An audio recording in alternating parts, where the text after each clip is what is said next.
Hello, everyone. Welcome back to the EDiscovery channel. We're back in action after our holiday hiatus.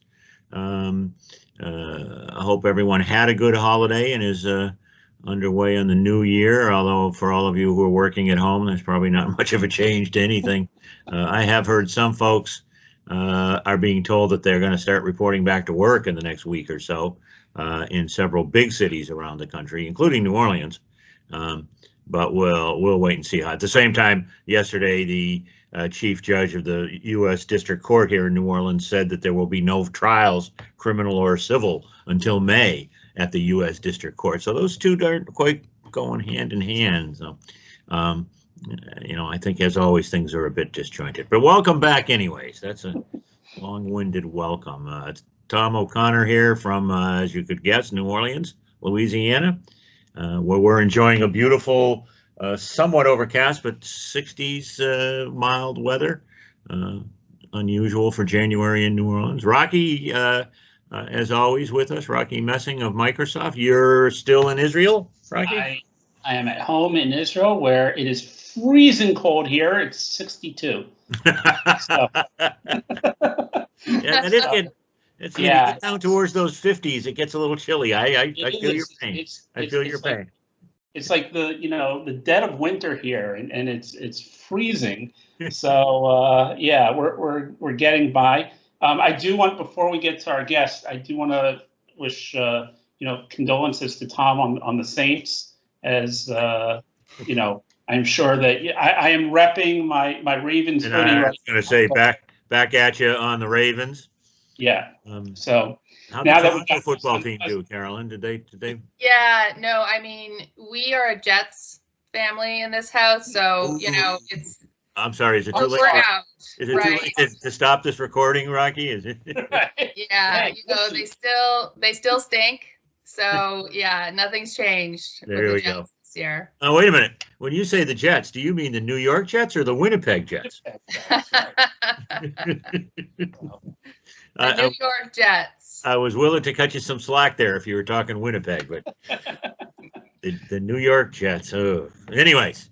Well, I'm sorry. That's a way of introducing our special guest, our first guest of the new year, Carolyn Anger, who, as you might have guessed from that comment, is based in Canada. She's in Toronto, and Carolyn's a long-standing, well-known consultant in the e-discovery and litigation support space. Like me, goes back to pre-e-discovery days, and is been an independent. Although you and I have crossed paths over the years, we've worked for the same company at different times, off and on.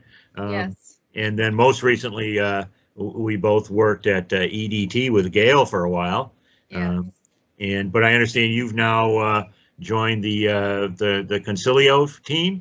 Is that correct? Yes, I've joined the Concilio family. So I'm my third week, and it's quite exciting being part of, such a large company with just global reach. Yeah, it's really exciting. I'm excited for this new chapter. Well, tell us, if you could. I always try to lead off with this. Let's go into the Wayback Machine. How did you get started in this crazy business? You, as I recall from discussions with you, you were an IT person before you were a lit support person. But how did you get into IT? Because as you know, being female and an IT professional is not all that common. Right, and why would you ever make that mistake of getting into it? Yeah.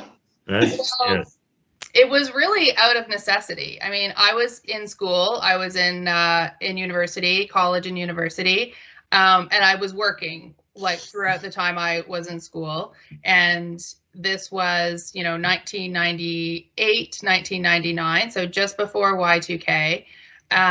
And so my job, actually, I had a part-time job working at a financial services company, and they really needed tech support. They just, they were trying to move people. This was still we were still using Windows 3.1 on some machines. We were trying to get people upgraded to Windows 95 and to prepare people for, Y2K, which inevitably ended up being sort of a blip and not really something that was super significant at the user level. And, you know, I started working with computers. I started doing some basic tech support, networking, like I would create small networks for all these, you know, individual groups within the organization. And, you know, I just really liked it. It came easily to me. I didn't grow up around computers. You know, I'm sure I did have a Commodore 64, but, you know, just to play, you know, Minesweeper and these other games, you know, I wasn't really into it. But it just really worked for me, and I enjoyed it, and I started learning more and more about computers. And then my student loans started to, you know, raise and go, you know, much higher. I was paying for all of it myself, and then I was offered a full-time position at a systems integration consulting company, and this was in Vancouver. I was living out in Vancouver at the time. I'm originally from Ontario, but I moved to Vancouver after high school with the intention of going to school there.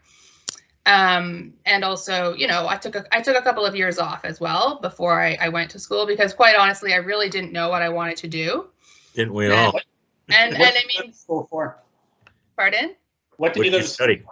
Oh, so I studied liberal arts, and then I went into creative writing. Yeah, so, a solid basis for an IT background, right? Yeah, logical step to go from, you know, fine arts to IT. Yes. Almost as good as my economics degree going into IT. So right. Yeah. Right. Yeah. Right. I'm really good at writing things though. So, you know, that I have been able to incorporate that into my work. But yeah, so I started working at this consulting firm. It was a very small company, four males and myself. I was the junior, and they were wonderful, wonderful people to work with. This company called O'Neill Technologies in Vancouver.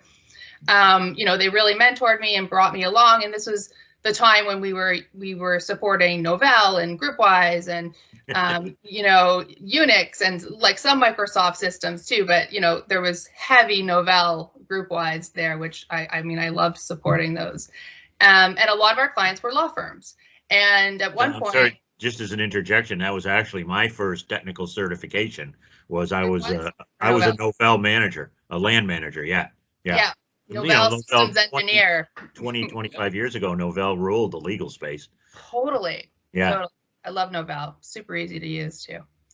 Yeah. And so getting more into lit support, one of our clients had a cross-border, it was an international IP litigation they were working on, and their European counsel wanted them to get this program called Summation, and they had to buy a scanner. And so I was tasked with this project of getting all of this set up, and I did. And I thought, well, that's really interesting, because at the time I was still quite junior, and I wasn't sure if I wanted to stay and, you know, learn more on like network administration and security side, or to go a different way. And so fast forward a couple of years, I left Vancouver, I moved back here and was living in Ottawa, and started working at a law firm called Gowlings. Oh. And at Gowlings, one of my responsibilities was supporting their summation databases, you know, because back then there were just so few people who had, you know, any kind of experience. So they really kind of scooped me up because I had, you know, on my resume that I had this experience. And was then Mark Kamenga there at Gowlings then? Yeah. I think so. I mean, I know he wasn't a litigation guy. Yeah, I'm not sure. I was in the Ottawa office too. I'm not sure where he sits, but our paths have crossed. He was Toronto for a while. I'm not sure if he still is. Yeah. You know, he's out running the Sahara Desert in one of his super, you know, what do they call them? The super marathons or whatever. Oh yes. They run the Gobi Desert and then jump off a glacier and swim across the Arctic Ocean. And yeah, that's not. Yeah. I'll pass. Rocky and I, we're going to do that one of these days. Yeah. Yes. Sure. I'm right behind you. Yeah. I'll cheer you guys on from the sidelines. Yeah. I'm sorry I interrupted you though. Not at all. So that was Summation was your introduction to to litigation support. All right. And a little bit of concordance. Yeah. And then it was at that time I started working with the service providers. So I was, at the time it was Commonwealth Legal in Canada. Sure. Now it's RICO. So, and a couple of other outfits that I was working with. And then I thought, gosh, you know, I really like this. I like this kind of problem solving, and I can still, you know, it does take some of my IT background to solve some problems. But I, you know, was really fascinated by the law and by, you know, different areas of practice and the way that, you know, information gets stored based on, you know, the type of data that it is. And yeah, so I started approaching service providers to say, hey, you know, I'd love to work with you, or more like, will you please hire me? Like, you know, I only had a couple to choose from in Canada, and fortunately for me, one of them did hire me, and then that became my career, and then it was shortly after at that point was Summation the predominant player, the way Novell was in the network setup? Yeah, it was still Summation, and iConnect was also very popular in Canada at the time. You know, great Canadian company, iConnect. Yep. So iConnect, also Ringtail. You know, the Department of Justice in Ringtail has had, the Department of Justice in Canada has had Ringtail. I don't know if they still do, but for a very long-standing time, Ringtail made their platform bilingual, which is a, you know, requirement for technology in Canada, as we have 2 official languages. So It was sort of, you know, those platforms, and then came along, you know, Clearwell, and, you know, we started to get more before we hit sort of the relativity kind of world that we live in now. And so, yeah, it was primarily those things, and I was really getting into, you know, case management and project management, still dealing with tons of paper, but also, you know, learning more about the platforms. You know, I love software, I love technology, you know, I love helping people use tools to do their jobs better. Like, at the end of the day, that's, you know, why I love this area that we are in. You know, so yeah, and then eventually I left that company and went to another company, which is where Tom and I worked. We didn't really cross paths at the company, but we both worked at a small outfit litigation shop called Searchlight, based in Vancouver, Canada. I worked for them on a very large matter in Toronto, gained a ton of experience. It was really, really amazing experience working on it. Was a criminal file. And is that the Hells Angels case? Pardon? Was that the Hells Angels case? No. No. All right. I knew they were involved in that. Sorry, Tom's not interested. If it's not Hells Angels, then yeah. No. I was working at the time, because I lived in Seattle at the time, on the Air India crash, which was also a criminal case, but they got involved with the Hells Angels case. Was interesting only because at least 1, maybe 2 judges stepped down because of threats. The Angels were a much more out front, violent criminal gang, at least in Eastern Canada, than they are in the U.S. But I was laughing earlier, Carolyn, not because of what you were saying, but because you were talking about how much you enjoyed, you know, the space and working with people. And I said, there's somebody who doesn't work with American lawyers too much.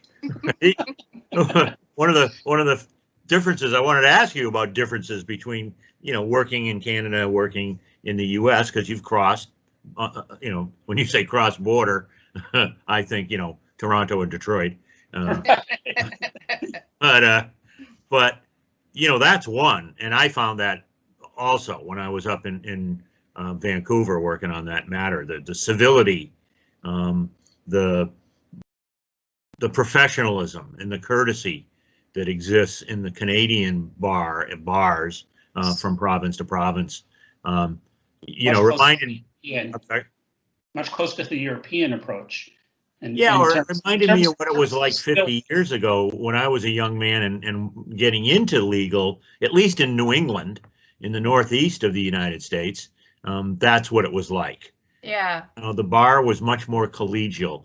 You still see that these days, in Louisiana, Mississippi, Alabama, smaller bars, they all know each other, and it's much more collegial. Whereas in Canada, I get the sense that that's a national thing, you know. I mean, it is and it isn't. I think it depends. Certainly you have, you know, the big Toronto lawyers, and then you have lawyers in more rural areas, and, you know, maybe we think we're better than other people, right? Like, but overall, Well, that's freshman year of law school. I think that's oh yeah, we have that too. I mean the profession itself, and I mean, I'm not a lawyer, but like, you know, I think there's a lot of work to do there, I think, in the profession, so that, you know, there is a you know, a thread of respect that runs throughout, no matter who you are, no matter what, if you're criminal, you're civil, you know, lawyer, no matter your jurisdiction. I think we can all improve how we treat one another. But overall, yes, I think in Canada, as compared to the US, we are a little more friendlier here. And I know that too, because I have, you know, for my time in the law firm, I spent 10 years working at a big law firm here in Toronto. And whenever we would work with US service providers, they were always so ecstatic to have our projects, because, you know, I think we were just maybe not quite as intense as, you know, some of the Manhattan firms may be from time to time. Well, who is, except for maybe the Marines, you know. That might have just been you also.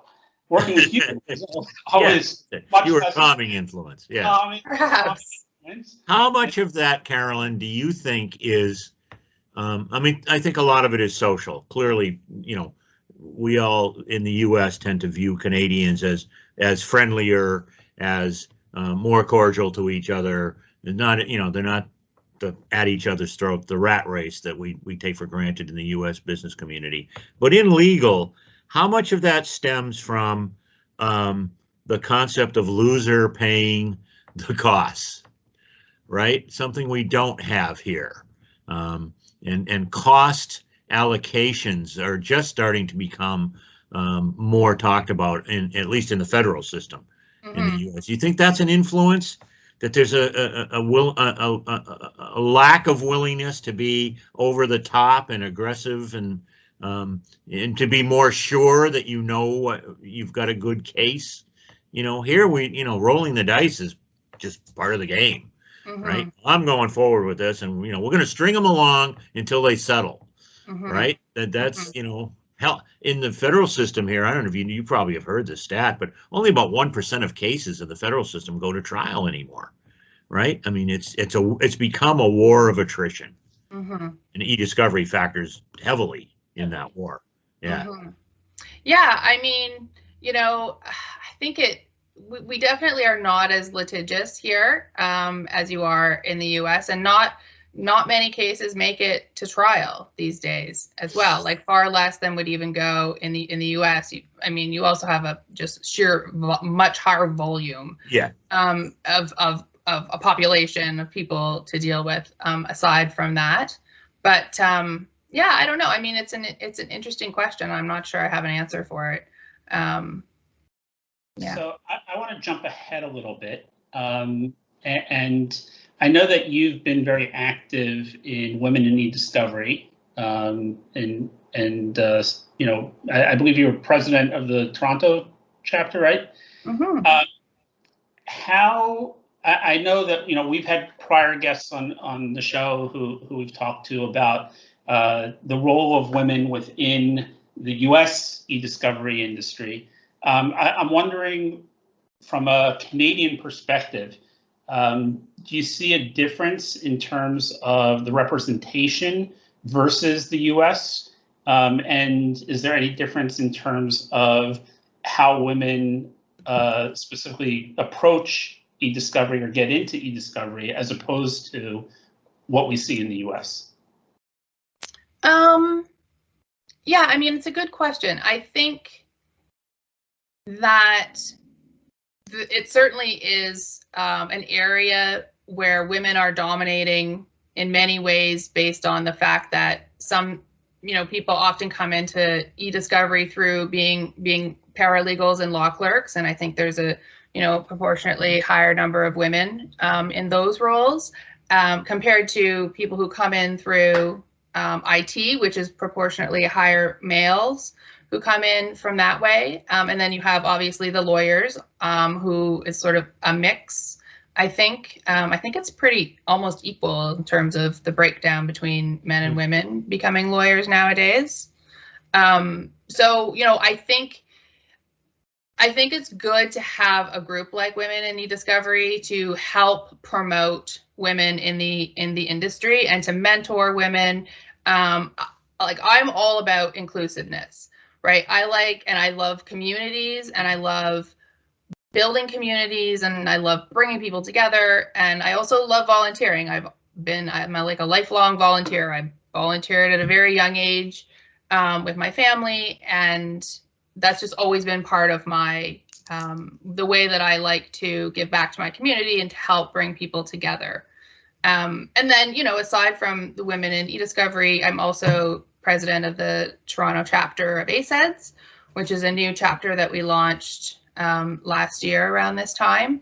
And that also has a very important place in our industry as well, in terms of mentorship, and then obviously open to everyone, not just women.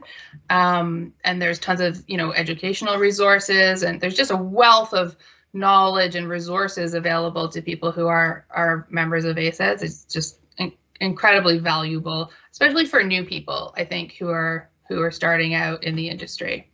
So any kind of group, I think, that brings people together in a positive way, that is inclusive, will always have my full support. So I'm sorry. Go ahead, Rocky. Have you seen over the last year with the pandemic? I know that my involvement in ACEDS and a number of other organizations, I think we've seen a growth and more of a need for a lot of these types of organizations, in terms of exactly what you said, bringing people together. Have you seen the same thing in Toronto and in Canada, in terms of a growth? Obviously, the ACEDS chapter was relatively new when the pandemic hit. But have you seen a change in terms of what people are looking for and what you can provide? Yeah, I mean, people are still looking for content, but I think, it needs to be really meaningful and relevant content for someone to spend half an hour or an hour of their day with you, right? Because time is very precious right now. Even though many of us are working from home, we are working more, I think, than we were probably before, when we were going into the office, and people have family to care for and children to care for, and it's a lot. So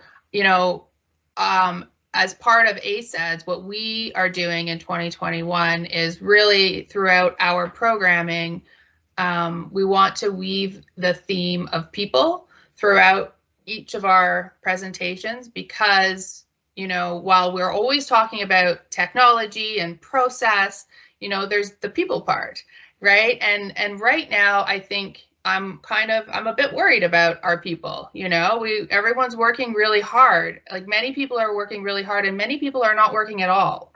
And I just think having events and sort of check-ins with people in your network that you maybe haven't heard from in a while is really critical, because of tons of burnout that's happening, and isolation. I mean, for me now, I work at this great big company, and there are all these really amazing people there, and before that I was really on my own, and I'm much happier now. I will say that I have like 1,500 new friends in my new company, right? Who I can potentially talk to throughout the day. Whereas before, it was sort of like I would talk to maybe one or two people, depending on what I had going on in my world. I mean, I really miss people right now. I mean, I think we all do. I'm really looking forward to when we can get back to being in person and doing things. So. Yeah, I mean, how's the rollout of the vaccine going in your area? Well, we're stalled right now a little bit. There's a bit of a supply chain issue. We are currently vaccinating long-term care workers, frontline workers, and the city here in Toronto is starting to set up different areas, like large spots which will be like checkpoints for distribution of the vaccine. So, but I mean, I think we only have like maybe 30,000 people vaccinated. Wow. It's not good. So I think we're out of the vaccine now. So we're expected to get some more, I think tomorrow or early next week. I'm confident that they will, like once there's like a flow of, you know, the vaccine and all of the different locations are up and running, that it will move really quickly. Like I totally have confidence in the systems here. I do wish the government would let more of the healthcare people. They seem to, you know, the government seems to have their hands in it a little bit too much. And it's like, okay, you guys aren't doctors and you're not nurses and, you know, you're not the ones handing out this vaccine, but they're the ones who are making the rules. And I mean, for me, I feel like, you know, every year they do the flu shot, you know, we managed to put the flu shot in the arms of, you know, like 5 million people. So let's go with that model, right? And get the vaccines rolling out that way. And when you say the government, is Canada doing what the U.S. is doing, which is basically the federal government washed its hands of it and left everything to the individual states? Like they oversaw the production, and then the supply chain problem is coming at state to state, and then internally within the states. Is it province to province in Canada? So, I mean, we have a federal healthcare system, but it is governed provincially. The different rules in different provinces and things like that. So the federal government, like the U.S. government, you know, is there to help with procurement and with, you know, dispersing and dispensing. Our government isn't here to help. No, your government, well, hopefully your government will be there to help starting yesterday. And so that's amazing. You haven't had enough exposure to the federal government in the United States. The federal bureaucracy is not designed to help people. It's designed. But what about you, Rocky? You're in Israel, right? Like I heard that everyone there's already been vaccinated. No, so we're at 30%, a little bit over 3 million of the population gotten at least one. I think it's about 2.7 have gotten the first shot, and another like 500,000 have gotten their second also already. And what they've been doing, they started with basically an age order going descending. Pretty much, you know, the first, it was anyone over 70, and then it went to 65, and they're now actually down as of Sunday. It's anyone who is over the age of 40 can get it. So, and in addition to healthcare workers and you know, first line responders. So, and who's doing that, Rocky? Is it the Army? Is it the? So it's being managed by a combination of the Army, the government, and the healthcare. Basically you have like 4 HMOs in the country, you know, the national healthcare system. So I think the fact that you have a limited number of healthcare systems that are able to, you know, really drive a rollout efficiently has helped a lot. But yeah, I mean, it's you know, I think the getting back into the e-discovery side, you now start getting questions around privacy and data sharing and all kinds of things like that, because the rumors here are well, not the rumors, that the government made a deal with Pfizer and Moderna to share all of their information about basically using Israel as a 10 million person clinical trial. So sharing all the information about you know, infection rates and all kinds of things like that as the immunization goes on.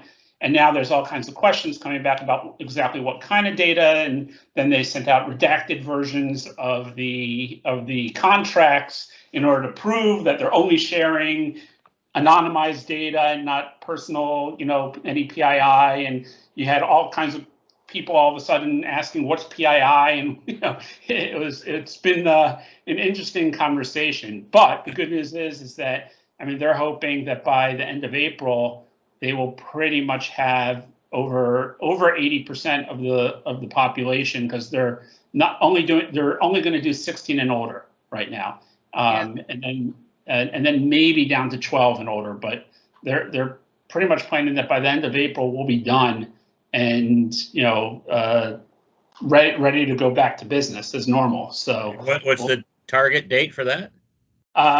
So they're saying that they want everyone to have had their first shot, I believe, by the end of March. Wow.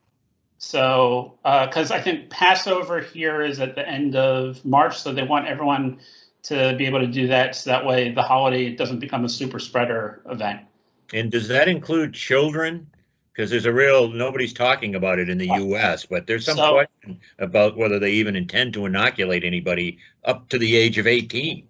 Yeah, so here right now they're saying for sure 16 and above, maybe we'll go down to 12 and above. But there was a professor talking to us at Microsoft yesterday who basically said until they can actually get rid of it from the children, then it actually it puts the rest of us in not just danger of the kids getting it, but the issue is that the more that the kids spread it around amongst themselves, even if they're asymptomatic, that the variations, the mutations that will take place are almost guaranteed to eventually come out with a mutation that the vaccine is not going to be able to help. So yeah, it's a good question, but we'll see what happens. Yeah. But I think the sooner that we can get back to in-person events and being able to conduct business, obviously remote is here to stay in some shape or form, but I think the ability to get together and have those kinds of interactions is going to be essential. Hey, can I interject real quick? Yeah. I wanted to, before I lose my total train of thought here. You were talking earlier, Carolyn, about IT and women in IT. That's a common thread when you're talking about women in e-discovery. But I'm wondering, I saw a fascinating interview with Melinda Gates a couple of months ago, in which she said she felt the reason we're not seeing women in IT and many of the sciences in the U.S. is because they're not encouraged at a young age. She said it's not an issue of college, it's an issue of junior high school and high school, and young girls are not encouraged to do math or the sciences, and we have to break that mold. And so the Gates Foundation has been starting programs, including scholarships to college, but in the forefront of trying to identify that earlier. Any sense of that in the educational system in Canada? Is there any discussion about that, or is it not as big a problem up there? What's your take? I mean, I think we have the same challenges in Canada that you have in the US in that way. It really, I mean, I think it really comes down to, who the people are in your life that you grow up around and how supportive they are of, science and technology and everything surrounding STEM and now also, programming and learning to code. I mean, these are real skills for the next generations, right? That they should be learning. I think there's, I think there is a little bit of a stigma around, promoting children into coding because it's maybe not that glamorous of a job. I have heard that from educators before. They sort of turn their nose up at it. But oftentimes I find educators, they are just really keen on having children and young adults go to school and to continue to go to school and to continue to learn, right? But we live in a very different world now, you may be better off going to college and getting a applied certificate and doing a trade, right? So that you're guaranteed to get a job. I mean, even me, look at me, I studied, you know, creative writing, and now I do e-discovery, right? Like it doesn't matter. I also believe in education, and I love to learn, and I'm always learning new things. I think that's really important. Yeah, no, I mean, I think it's positive that there are so many groups out there that are trying to bring awareness of making it more normal for girls, for young girls in particular, to, you know, be interested in the sciences and math. I mean, I know from my growing up, the only time I did well in science or math was when I had a teacher that I actually could kind of relate to, who I enjoyed being with, right? Like, otherwise I did not do well in those classes ever.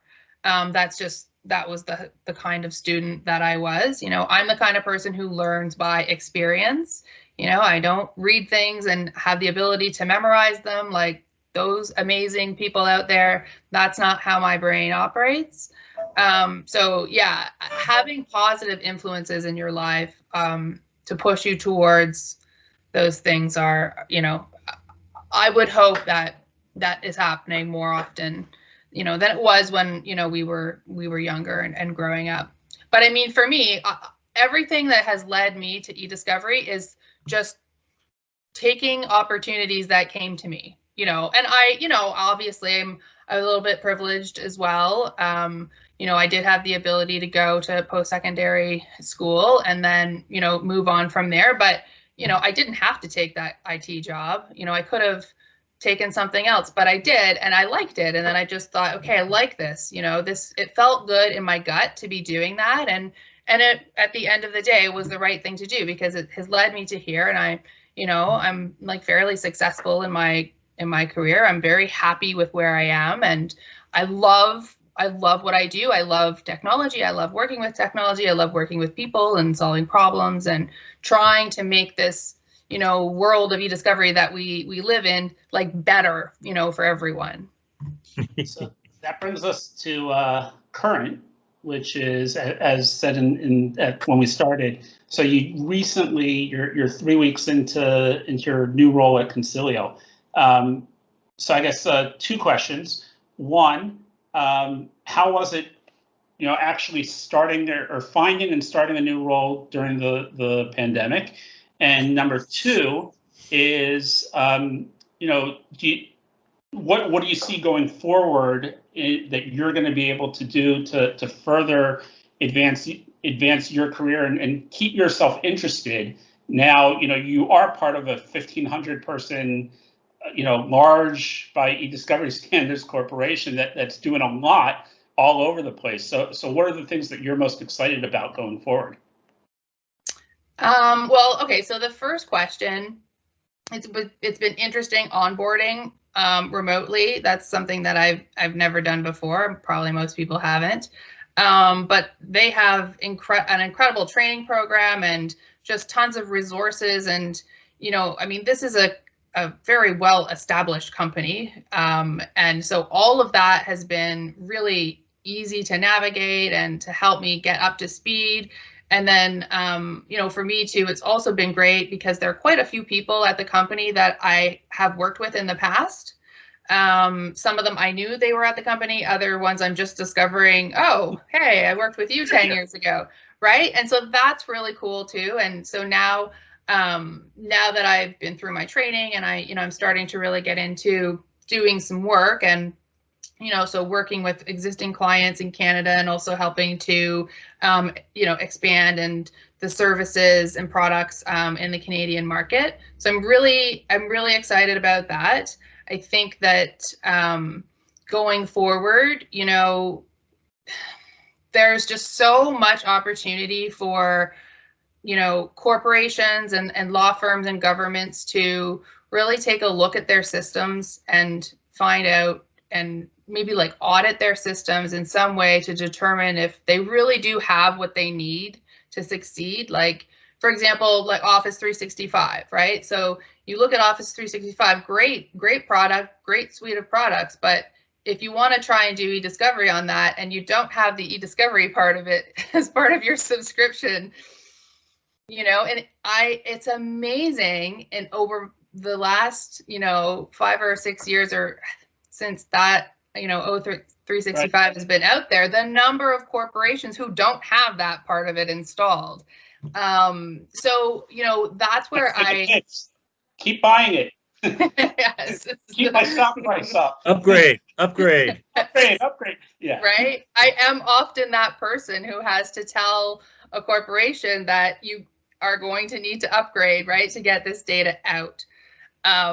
So that's where, you know, I really see the value in, hopefully some of the work that I'll be able to do is to really like collaborate and like workshop with clients, like take a corporate client, for example, just to be able to sit with them, observe the way that they do their work, look at all of the tools that they have, and then, you know, help them recalibrate and, you know, possibly update their playbooks and their workflows so that they're really using all of the tools that they have. Because what I have found over my years of consulting, and even before that in the law firm, is that a lot of times people have tools and they're not using them to their full advantage, right? They're not necessarily applying all of the maybe different types of analytics they have, you know, or even potentially introducing something like native redaction in Excel, right? Like I'm sure you saw that with summation. You know, that's well established in the way lawyers use technology. Well, you know, summation, it was some people only use the transcript side. They didn't even know about databases or vice versa. Oh, I can load my transcripts in here. And then even inside of each one of those modules, they would only use 3 or 4 functions, right? I'm sure you see it in Microsoft 365, right? I do these 3 things. I do them really well. Yeah. But I only do these 3 things. That's it. So yeah, I see that as a real challenge for you, Carol. Yeah. To get them to, you know, open up the blinders, if you will, and say, look, here, you know, here's all the things we can do. Yeah, exactly. But when you know, corporations in particular, because corporations now, they're the ones really, you know, holding the strings, right? And a lot of them have this technology internally now, right? So they're relying less and less on service providers or their outside law firms.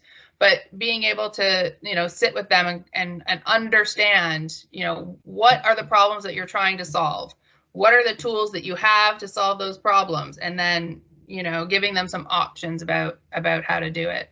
Yeah, I love doing that, you know, because it's not, sometimes you don't need to introduce a whole new product, right? Like, I'm not here to sell you a product. I'm here to help you try and use the products that you have at your disposal. Okay, maybe you need to supplement with something else, but maybe not. So yeah. Cool. Okay, Tom, why don't you take us out? Yeah. So you've been forewarned about this, Carol. We always close with this question, which is, if you could spend a day with anybody from our profession, living or dead, doesn't have to be somebody who's around right now, but anybody who you've come across in our profession over the years, if you could spend a day with them, and not necessarily doing an e-discovery project, it could be, you know, going to the Molson brewery and having lunch. It could be going fishing. It could be, you know, bicycling, whatever. Who would that person be? Can I have 2 people? Yes, of course. All about it. I would say, well, the first person that comes to mind is Maura Grossman. You know, we're very fortunate that Maura lives in Canada now. She actually lives not too far from me. But I mean, you know, Maura comes to mind first because, you know, to me, she is like the ultimate expert in our space. You know, she's a research professor at the University of Waterloo. She's a professor at the Osgoode Law of School. I'm sure she's probably professors or teaches in other capacities. She's a legal technologist. She's a lawyer. You know, she does so many things, and she is just such an interesting person, and so committed to technology, you know, and making technology available to our world and beyond. You know, I know recently, since the pandemic you know, her and her partner, Gordon Cormack, they used their machine learning tool to help do some research on COVID, you know, COVID information too, right? So I just think she's a phenomenal person, and she's also a special master. Like, I'd love to sit with her one day and just watch her move through all these thorny e-discovery issues in a big US litigation, right? And how she methodically gets to you know, the decisions that she makes and the advice that she gives. Cool. Yeah. And then my second person, I think, would actually be Mr. Tom O'Connor. Really. And yeah, because I've never been to New Orleans, and I am planning to come next year, or I may probably not later this year, maybe later this year, if you know, we're able to gather together. And you had mentioned, you know, either during, I think, Jazz Fest, doing something, you know, as a celebration of Gail's life. And yeah, so that's sort of like something I would love to be able to do, is to come down to New Orleans and experience the life there and hang out with you and celebrate the life of the lovely Gail McCormack O'Connor. Well, hopefully we can get to do that this year. They just announced on Monday that the official date for Jazz Fest has been shifted till October. It's usually in the spring, but they're planning on doing it in October. Hopefully, if we have an aggressive vaccination schedule in place over the next couple of months, that might be doable. But certainly a great city for the sorts of things we've been talking about: people being sociable, people loving people, and in many cases, I just happened to read something this morning. I was reading a history of the banana trade in New Orleans, how it became the center of importing bananas. You know that Americans eat more bananas than apples and oranges combined every year? That's phenomenal. Yeah, I was really surprised to hear that. But the commentator who wrote something back in the 20s said, New Orleans is the gateway to the Caribbean, and the city, although it's a wonderful city, it reminds you of numerous other cities in around the world, and he named Montreal as one of them. And I've grown up in New England. I've been to Montreal many times, and he's right. Some of the architecture is very similar. Of course, the French influence. It was a French colony for quite some time until they sold it to us for a song. Yeah, so obviously, love to have you come down. We'll pass a good time, as they say in New Orleans. Looking forward to it. There you go. All right. Well, Carolyn, thanks for joining us. Always great to talk to you, and great to get your perspective. It's good for us to kind of step outside of our little shell inside the United States, where we tend to kind of think we're the center of the world, and the way we do things is the right way. So I love your perspective about the profession and what's going on with things in the law. And I share your comments echo your comments about Maura. I am lucky enough, I help out in a small role at a course she helps teach at Georgetown every year in the spring. And it's a week-long course, so I get to spend some time with her, and Gordon usually comes down. And it's wonderful. It's wonderful to be in DC, and I miss that. I miss the fact that, of course, we haven't been able to do it and won't be able to do it again this June. Yeah, spending time with her is a delight. Rocky, thanks again for joining us. When are you coming back to the States? Any idea? We will see. We will see. Definitely not until I get my second vaccine. So. Oh yeah, good point. Good point. Mm-hmm. Travel restrictions? Can you get back to the States? Yeah, right now we can travel. So. Okay, right now. Yeah. Yeah. Just today. Exactly. Changes day by day. Yeah. Day by Carolyn, day. Have we opened up the border to Canada yet? No. You still don't want us up there. Yeah. No, we don't. We don't want you up here. Good plan. We shouldn't want anybody. Exactly. Right? Everyone Nobody should be stay home. Exactly. Yeah, Nobody should be getting on a plane to go anywhere for fun. Like, what is that even right now? So stay home. No, you shouldn't even get in your car to go anywhere for fun. Just stay home. And I don't. I'm like you. I've got my first shot, and my second shot is scheduled for February 1st. That's you know, a week and a half away, and I'm like, I don't even want to go to the grocery store until then. You Just know, get it delivered. just Get right. everything delivered. It's just like, I can see outside. That's great. You know, That's enough. until I get that second shot, I don't want to do anything. So, Yeah, exactly. all right. Well, thanks again, Rocky. Thanks for joining me again. We're great to be back doing this. Carolyn, thanks for being our guest.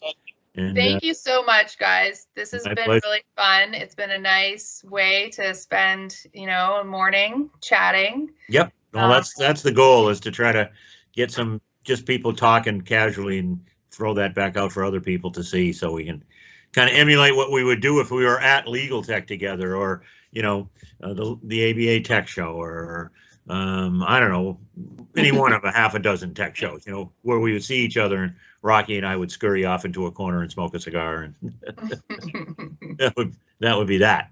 But okay, so thanks again, and I hope our readers, our listeners, as I said, have been able to successfully navigate the holiday season and are looking forward to a new and prosperous new year. We'll see you again somewhere down the road on the EDiscovery channel. Thanks so much.